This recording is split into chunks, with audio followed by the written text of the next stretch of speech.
Now let us do some questions on the basis of cash flow from operating activity. Previous class में हमने ये देखा कि cash flow from operating activities का format क्या होता है, राइट। अब इस पर बेस्ड हम कुछ क्वेश्चंस करेंगे सो दैट जो हमारी कंसेप्चुअल क्लैरिटी है वो स्ट्रांग हो जाए, ठीक है। अब देखो आपको ये 2 ईयर्स की बना है, तो 31 March, let us assume that this is 2021 means ये जो है आपका ये opening year, this is your opening year, और ये जो ईयर है आपका this is your closing year. ये ओपनिंग ईयर है, ये क्लोजिंग ईयर, राइट। 2021 ये 21 हो गया, ये 2022 हो गया, ठीक है। Now what we need to do, ये 2021 ये 2022 हो गया, ठीक है। अब देखो किस तरह से क्वेश्चन किया जाता है। सबसे पहले तो आपको करना क्या है, cash flow from operating activity बनाना है। तो cash flow from operating activity के लिए सबसे पहले आपको क्या करना होगा, फॉर्मेट बनाना होगा। तो आपको इस तरह से सारा फॉर्मेट बनाना है। फॉर्मेट में जो जो स्टेप आते हैं आपको,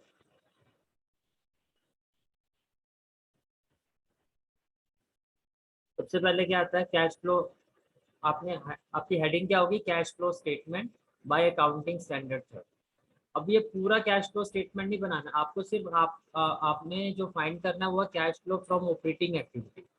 तो ऑपरेटिंग एक्टिविटी का मतलब ये एक एक्सट्रैक्ट है, जैसे बैलेंस शीट में होता है एक्सट्रैक्ट, वैसे ही आपका कैश फ्लो स्टेटमेंट में ये एक एक्सट्रैक्ट है। जब हम पूरा क्वेश्चन करेंगे उसमें operating activity, investing activity, financing activity, जब हम सारी चीजें फाइंड करेंगे तब हम लिखेंगे cash flow statement as per accounting standard third.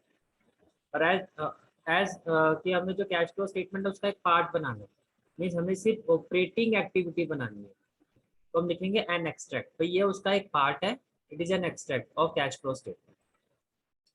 तो आपने फॉर्मेट बना लिया, ये हो गया पर्टिकुलर, हो गया रुपीज, ठीक है। सबसे पहले क्या आता है, net profit before tax and extraordinary item. और इसको हम कैसे फाइंड करते हैं, with the help of a working note, with the help of a working note. तो एट द सेम टाइम आपको वर्किंग नोट का जो फॉर्मेट है वो भी बनाना है।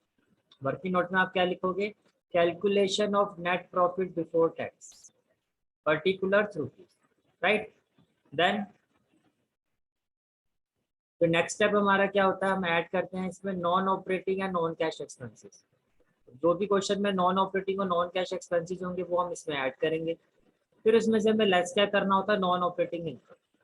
और ये एक पार्ट जब हमारा कंप्लीट हो जाता है तो यहाँ से हम क्या फाइंड करते हैं, cash flow from operating profit before working capital changes, right. इसके बाद फिर नेक्स्ट स्टेप क्या होता है हमारा,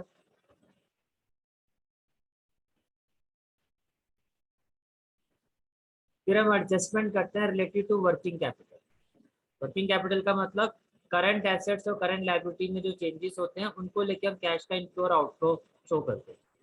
तो अगर आपकी करंट लायबिलिटी इंक्रीज होगी तो हम ऐड करेंगे, करंट एसेट डिक्रीज होगा तो इसमें भी हम क्या करते हैं, ऐड करते हैं। अपार्ट फ्रॉम दैट अगर क्वेश्चन में करंट लायबिलिटी डिक्रीज हो रही है तो हम उसको लेस करें, जितने अमाउंट से वो डिक्रीज हो रही है। और जितने अमाउंट से आपका करंट एसेट्स इंक्रीज होता है उसको भी हम क्या करते हैं, लेस। अब वर्किंग कैपिटल एडजस्टमेंट कंप्लीट होने के बाद हमारे पास क्या आ जाएगा, what we will get, cash flow before tax payment. और उसके बाद इसमें से हम लेस कर देंगे कैश पेड। तो लेस करने के बाद ये हमारा जो फाइनल आंसर होगा, अगर ये पॉजिटिव आता है we will say that cash flow from operating activity, और अगर ये नेगेटिव आता है we will say that it is cash flow used in operating activity, ठीक है। तो चलिए क्वेश्चन स्टार्ट करते हैं।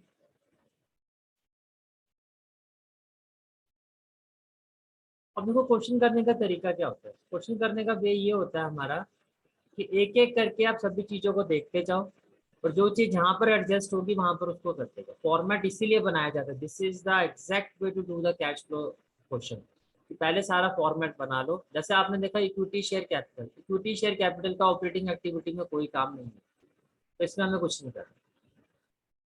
फिर आ गया 10% प्रेफरेंस शेयर कैपिटल। अब अगर आप फॉर्मेट में जाओ तो यहाँ पर देखो, dividend paid on equity and preference share. Equity and preference का मतलब ये है कि अगर इक्विटी शेयर्स को डिविडेंड पे होगा तो प्रेफरेंस को भी पे होगा ही होगा, ये मैंडेटरी होता है। तो अगर आप एडजस्टमेंट में देखो, अगर आप एडजस्टमेंट में देखो तो यहाँ आपको मेंशन है the dividend pay to equity 1 lakh. Equity को कितना डिविडेंड पे किया गया, 1 लाख। तो अगर इक्विटी को डिविडेंड पे किया गया है तो प्रेफरेंस शेयर को भी हमें डिविडेंड पे करना है, ये मैंडेटरी होता है। This is an important point, ये आप नोट्स में भी लिख लेना। डिविडेंड पेड टू, देखो यहाँ पर ऑप्शन नहीं दिया गया, अगर आप यहाँ देखो यहाँ आपको ऑप्शन नहीं गिवन है, यहाँ आपको एक आ गया डिविडेंड पेड ऑन इक्विटी, और मैंने कहा था ये वाला जो डिविडेंड होता है ये हमेशा एडजस्टमेंट में गिवन होता है। तो एडजस्टमेंट में अगर लिखा हुआ dividend paid on equity and का मतलब अगर इक्विटी को डिविडेंड पे किया जा रहा है तो प्रेफरेंस शेयर को पे करना ही करना, प्रेफरेंस शेयर को डिविडेंड आप पे करोगे ही करोगे, राइट। अब वो कैसे पे करोगे, ये जो आपको रेट ऑफ परसेंटेज गिवन है 10%, जो इसकी ओपनिंग वैल्यू ये है, इस ओपनिंग वैल्यू का 10% जो है वो हम डिविडेंड पे करें। डिविडेंड कहाँ पर पे किया जाता है, वर्किंग नोट में, तो डायरेक्टली हम कहाँ पर जाएंगे, वर्किंग नोट में। तो किस तरह से लिखेंगे हम,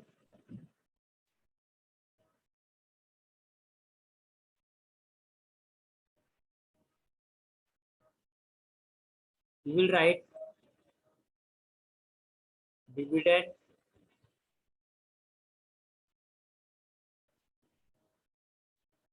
डायरेक्टली, हम इसको ऐसे भी लिख सकते हैं,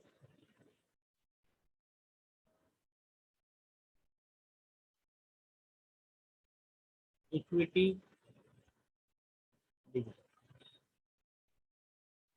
जो आपको एडजस्टमेंट में गिवन है that is 1, that is 1, equity dividend कितना है 1, ठीक है। तो हमने इसको लिखा।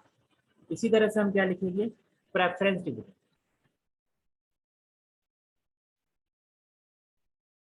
प्रेफरेंस डिविडेंड,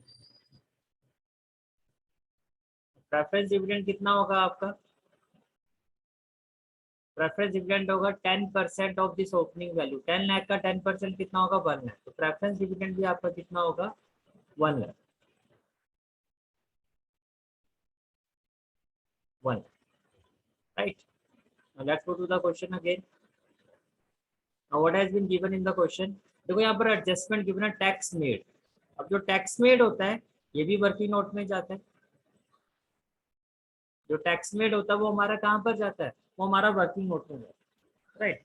अब आप इसमें देखो क्या पूरे क्वेश्चन में आपको टैक्स पेड दिखाई दे रहा है, अगर पूरे क्वेश्चन में टैक्स पेड नहीं दिखाई दे रहा है तो हम ये अज्यूम करते हैं कि यही हमारा टैक्स पेड है, यही हमारा टैक्स मेड है और यही हमारा टैक्स पेड है। अगर दोनों में से कोई एक वैल्यू क्वेश्चन में गिवन होती है तो उसी वैल्यू को हम एज्यूम करेंगे। अगर टैक्स मेड गिवन है और क्वेश्चन में कहीं भी देखो आपको टैक्स पेड नहीं दिखाई दे रहा तो यही हमारा टैक्स मेड है और इसी को हम क्या लेंगे, टैक्स पेड, तो हम क्या लेंगे टैक्स पेड, ठीक है। तो टैक्स मेड कितना है आपका 50,000, तो आपने लिखा provision for tax, provision for tax कितना है आपका 50,000, 50, ठीक है। इसमें आपने ऐड कर दिया इक्विटी डिविडेंड, इसमें आपने ऐड कर दिया प्रेफरेंस डिविडेंड, हो गया यहाँ तक, ठीक है। नाउ तो हमारा 10% प्रेफरेंस शेयर ये हो गया, ये हो गया, ये हो गया, ये सारी चीजें हमारी हो गई, राइट। तो next part is general reserve. General reserve में आप देखो ओपनिंग कितना था आपका 3 लाख, ओपनिंग कितना आपका 3 लाख और क्लोजिंग कितना 4 lakh. Can I say that आपने जो है रिजर्व ट्रांसफर किए, that is transfer to general reserve. तो 1 लाख का रिजर्व बढ़ गया ना हमारा, 2021 में कितना था 3 लाख, 2022 में कितना है 4 लाख, तो 1 लाख का जो हमारा रिजर्व है वो बढ़ गया, ठीक है। तो कहाँ पर शो करेंगे हम, by the format, by the format transfer to reserve, इसको वर्किंग नोट में हम ऐड करते हैं, transfer to reserve closing minus opening, closing minus opening, closing minus opening. यहाँ पर हम किस तरह से लिखेंगे, हम इसमें ऐड कर देंगे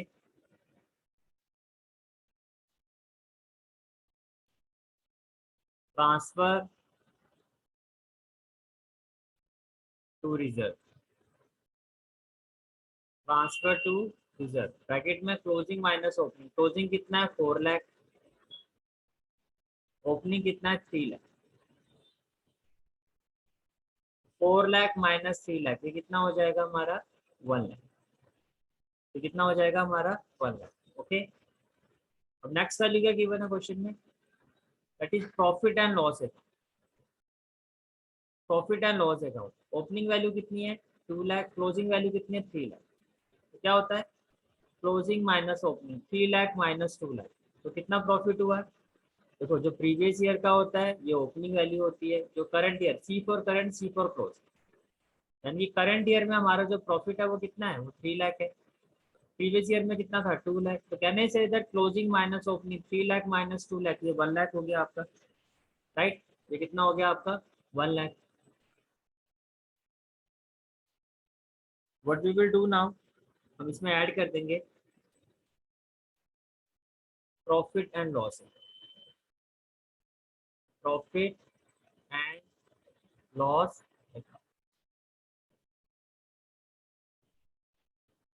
राइट। ये कितना हो जाएगा 3 लाख माइनस 2 लाख, ये हमारा आ गया 1, ये हमारा कितना हो गया 1। Okay, next part is 10% bank loan. 10%, देखो अब ये इम्प्लाइड एडजस्टमेंट है आपकी 10%। आपका बैंक लोन की ओपनिंग वैल्यू कितनी है 1 लाख, क्लोजिंग वैल्यू भी कितनी है 1 लाख। इसका मतलब पूरे साल में हमने बैंक लोन को रिपे नहीं किया है, तो इस पे जो आपको इंटरेस्ट पे किया आपने वो कितना किया होगा 10%। 10% जो आपने इंटरेस्ट पे किया है, चाहे क्या ये बिजनेस का खर्च है, no, this is a non operating expenses. Non operating expenses को हम क्या करते हैं, cash flow from operating activity का जो हमारा फॉर्मेट होता है उसमें हम इसको क्या कर देते हैं ऐड कर देते हैं। कितना 1 लाख का 10%, जो कितना होगा आपका 10,000, कितना होगा आपका 10,000। What we will do now,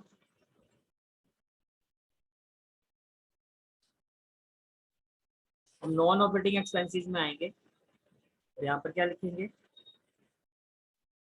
interest on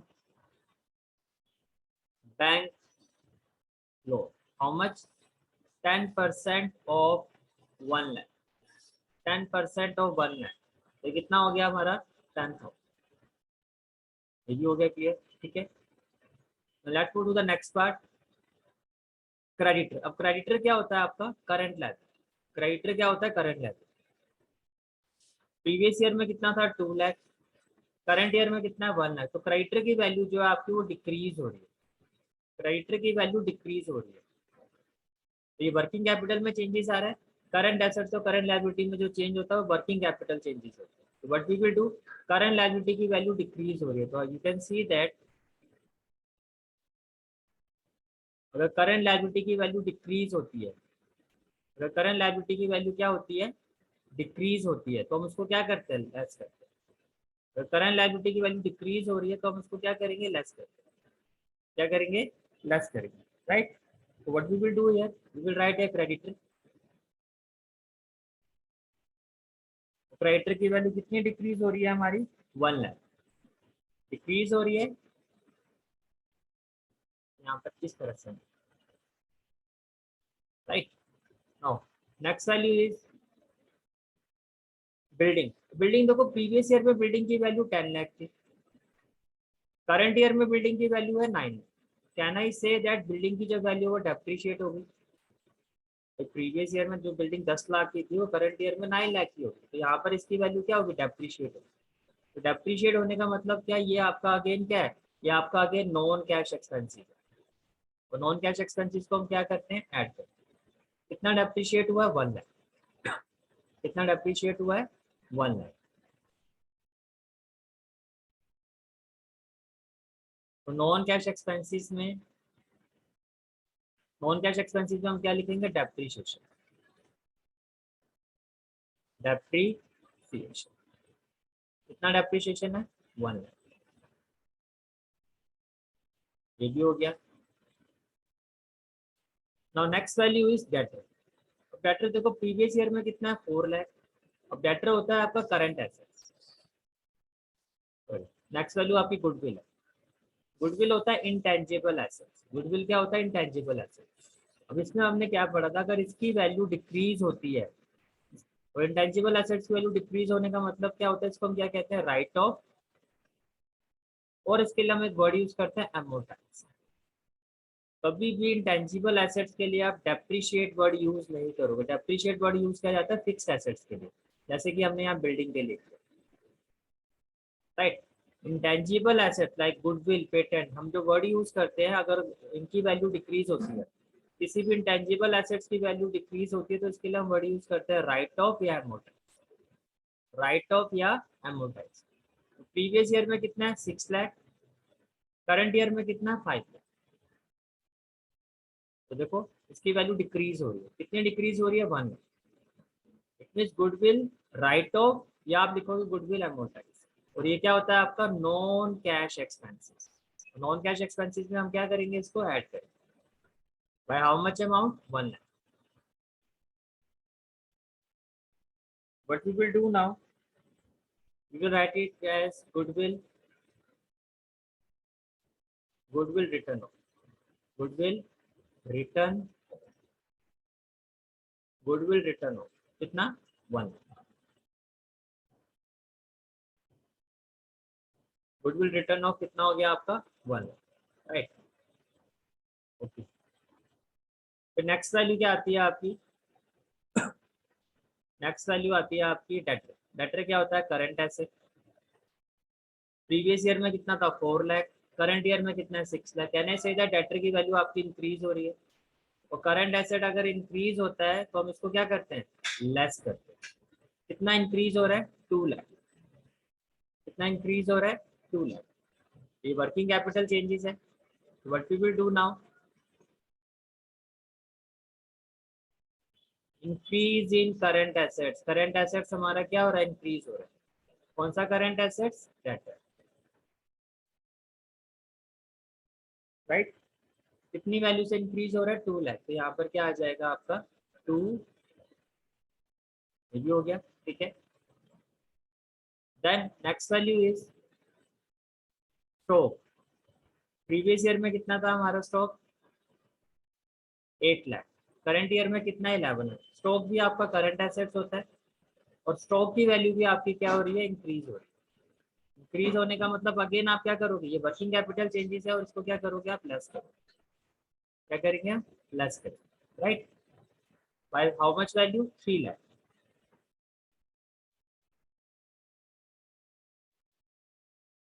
can see that increase in current assets, यहाँ पर क्या आ जाएगा आपका स्टॉक।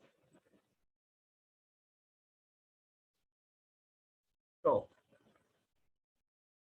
वैल्यू कितनी हो जाएगी 3 लाख। नंबर क्लियर हो गया, ठीक है। अब आगे देखो, तो ये देखो सारा का सारा जो ट्रायल बैलेंस है हमारा, सारा का सारा जो ट्रायल बैलेंस है वो हमारा कंप्लीट हो गया। जो एडजस्टमेंट थी वो भी हमारी है, ठीक है। अब हम फाइनल वैल्यू फाइंड करें। First of all we will find the value of working note. 1 lakh, 2 lakh, 3 lakh, 4 lakh and 4,50,000। तो ये आ गया आपका 4,50,000। ये आ गया आपका 4,50,000। ये क्या है आपका net profit before tax, right. Net profit before tax and extra ordinary. ये आ गया आपका नेट प्रॉफिट बिफोर टैक्स आ गया, राइट। इसको कहाँ लिखोगे आप, तुम यहाँ लिखो, ठीक है। ये कितना आ गया हमारा 4,50,000, 4,50,000, राइट। देखो ये हो गया 4 लाख, ये हो गया 5 लाख, ये हो गया 6 लाख। 50 और 10 हो गया 60। तो cash flow from operating profit and working capital changes, before working capital changes, ये कितना हो गया आपका 6,60,000। ये कितना हो गया आपका, ये सबका जो टोटल है आपका वो कितना हो गया 6,60,000, right.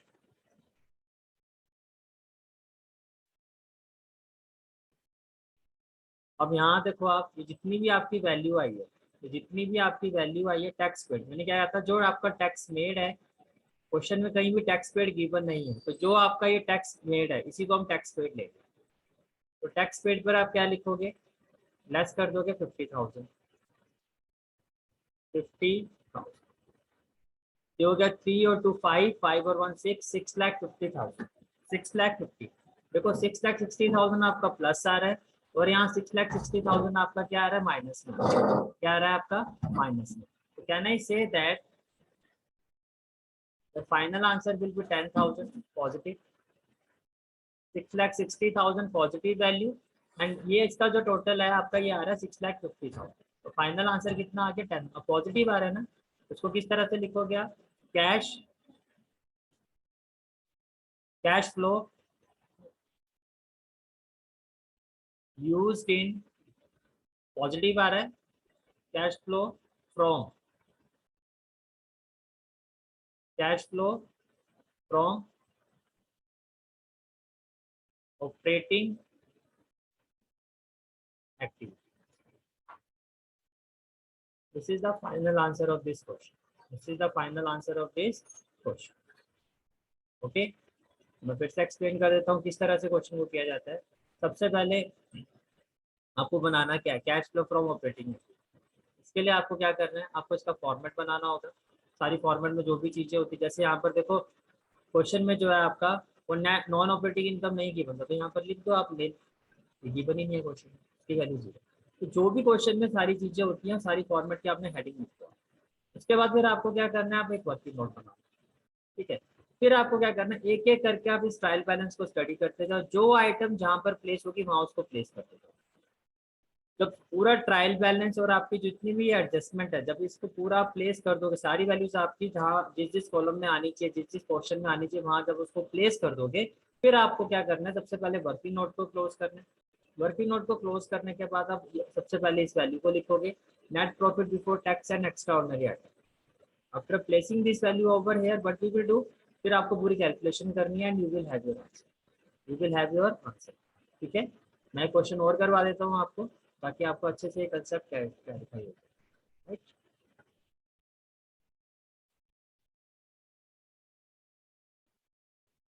Now next question is calculate operating profit before working capital changes. अब आपको ऑपरेटिंग प्रॉफिट कैलकुलेट करना है वर्किंग कैपिटल चेंजेस से पहले का, right.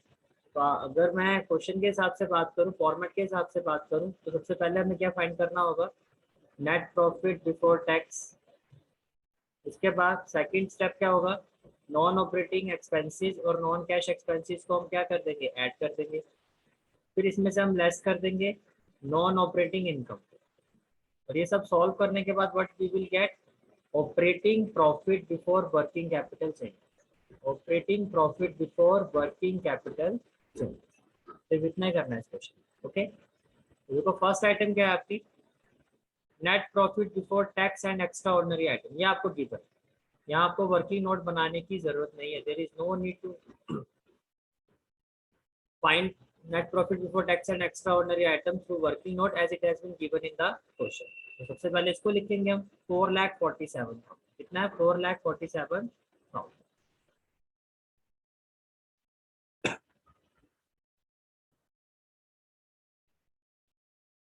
Net profit before tax and extraordinary item, यहाँ पे वर्किंग नोट नहीं आएगा as it has been given in the question. What we will write over here, as it has been given, that is 4,47,000, 4,47,000, right। Then depreciation on machinery. अब depreciation on machinery जो होता है non cash expenses होता है, हम इसको क्या करेंगे, ऐड करेंगे। कितना अमाउंट है, 84,000, 84,000। यहाँ हम लिखेंगे depreciation,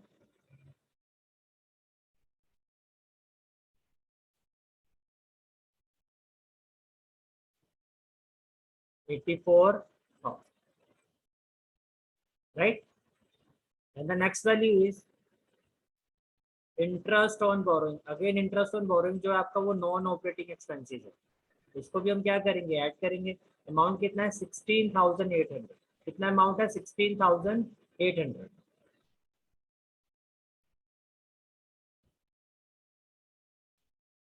interest on borrowing. Amount is 16,800. 16,800. Then goodwill, intangible assets amortize. Goodwill amortize means non-cash expenses. Again हम इसको ऐड कर देंगे. कितना अमाउंट है? 18,600. 18,600. Goodwill amortized. Goodwill amortized. Amount is 18,600. Right? Next value is loss on sale of furniture. Loss on sale of furniture. Again, non-cash expenses. भाई loss होने पर आपकी जेब से तो कोई और पैसा नहीं जा रहा है ना, नॉन कैश एक्सपेंसेस, बट इसकी वजह से प्रॉफिट तो कम हुआ होगा, तो नॉन कैश एक्सपेंसेस को हम क्या करते हैं? ऐड करते हैं. कितना अमाउंट है? 18,000. 18,000.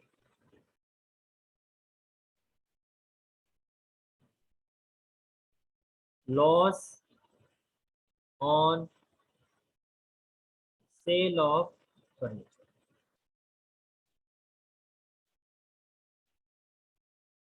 18,000. 18,000. Right? Next one is premium on redemption of preference share. जब कंपनी ने अपने प्रेफरेंस शेयर को रिडीम किया तो कंपनी ने एक्स्ट्रा अमाउंट पे किया. Again this is a non operating expenses, ये बिजनेस का खर्चा नहीं है, तो इसको भी हम क्या करेंगे? ऐड करेंगे. क्या करेंगे? ऐड करेंगे. राइट? हमने फॉर्मेट में भी मैंने आपको मेंशन किया था, मैं एक बार दिखा देता हूँ आपको. You can see that premium on redemption of debenture और premium on redemption of preference share, this is a non operating expenses, इसको हम क्या करते हैं? Add.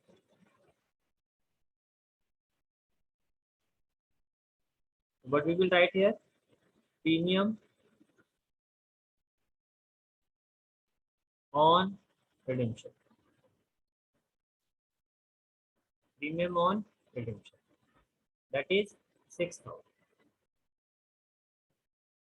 Right. And the next value is profit on sale of investment. भाई loss on sale of furniture क्या था आपका? नॉन ऑपरेटिंग एक्सपेंसेस था. तो profit on sale of investment क्या होगा आपका?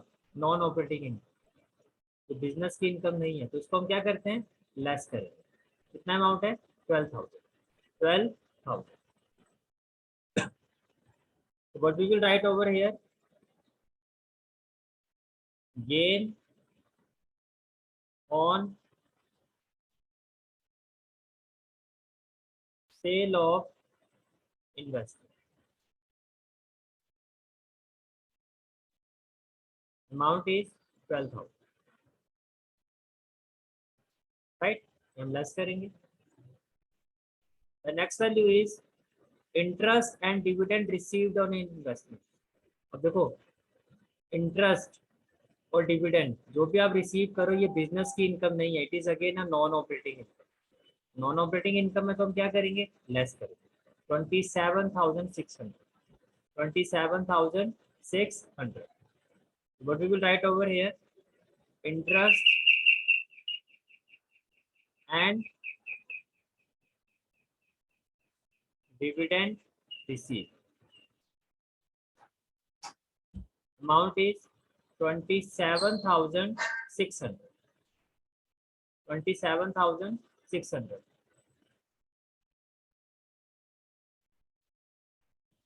तो after calculating all this value, तो इन सभी को आपको प्लस करना है और उसमें से ये वैल्यू आप माइनस करोगे.